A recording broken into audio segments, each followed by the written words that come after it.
కుబేర కుంకుమ పచ్చ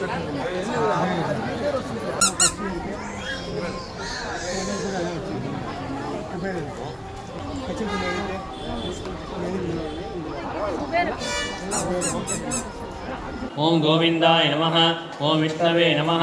ओम मधुसूदनाय नमः।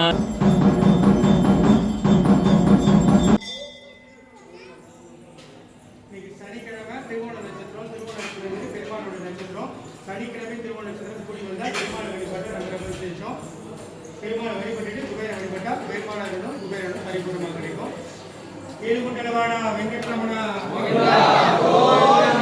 திருப்பதி வெங்கடாஜலபதி அங்கிருந்து வாய்ந்த லட்டு பிரசாதம் தான் இது.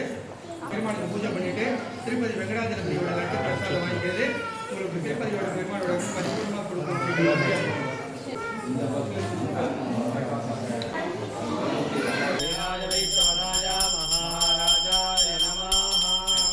இன்னைக்கு லட்சுமி குபேரன் கோவில் அரைக்காசம்மன் ஆலயத்தின் சார்பாக சிறப்பு பிரசாதமாக சனிக்கிழமை திருவோண நட்சத்திரம் பெருமாள் நட்சத்திரம் சனிக்கிழமை பெருமாளுக்கு வந்த நாள். அதனால் இன்றைக்கி வந்து பெருமாளோட பிரசாதம் எடுத்து சாப்பிடுங்க. கோயிலில் வழங்கக்கூடிய அன்னதானத்துக்கு நிறைய மகிமை உண்டு. இங்கே கூட ஒரு சின்ன கதை நடந்திருக்குது. ஒரு 15 வருஷத்துக்கு முன்னாடி ஒருத்தர் வந்து இங்கே பிரசாதம் பொங்கல் வந்து குபேரன் கோயிலில் வாங்கி சாப்பிட்டு போனார். ஒரு நார்த் இந்தியன் வந்து ஒரு 2 நாள் கழித்து ஃபோன் பண்ணார், இந்த கோயிலுக்கு நான் ஏதாவது செய்யணும்னு கேட்டார்.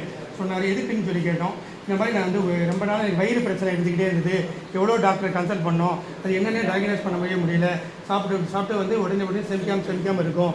ஆனால் இங்கே வந்து கோயில் வந்து பிரசாதம் சாப்பிட்டு போன மறுநாள்லேருந்து எனக்கு எந்த தொந்தரவுமே இல்லை, எந்த மெடிசனுமே எடுத்துக்கல, 2 நாளாக கிளியராக இருக்குது. அதனால் இந்த கோயிலுக்கு நான் ஏதாவது செய்யணும் அப்படின்னு வேண்டிக்கிட்டார். இது நமக்கு என்ன உணர்றதுன்னு கேட்டிங்கன்னா, கோயிலோட பிரசாதத்துக்கு ஒரு புண்ணியத்தன்மை உண்டு. ஏன்னா அன்னதானம் சொல்ல மாட்டாங்க, அன்னப்பிரசாதம் அப்படி தான் சொல்லுவாங்க. அதனால் இந்த பிரசாதம் எல்லாமே தெய்வங்கள் கொடுக்குற மாதிரி நல்லா பிரார்த்தனை பண்ணிட்டு சாப்பிடுங்க. ஏழுகுண்டலவாடா வெங்கட்ரமணா சாப்பிடுங்க.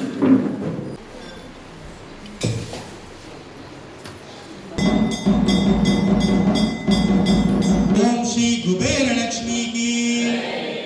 பெருமாளுக்கு வந்த காலம் சனிக்கிழமை மற்றும் பெருமாள் நட்சத்திரமான திருவோண நட்சத்திரமான இன்றைய நாளில் லட்சுமி குபேரரை தரிசனம் செய்வதற்கும் உங்களுடைய அனைவரின் இல்லங்களிலும் லட்சுமி குபேர சம்பத்து கொட்டட்டும் அரிக்காசம்மனின் அருள் என்றென்றும் கிட்டட்டும்.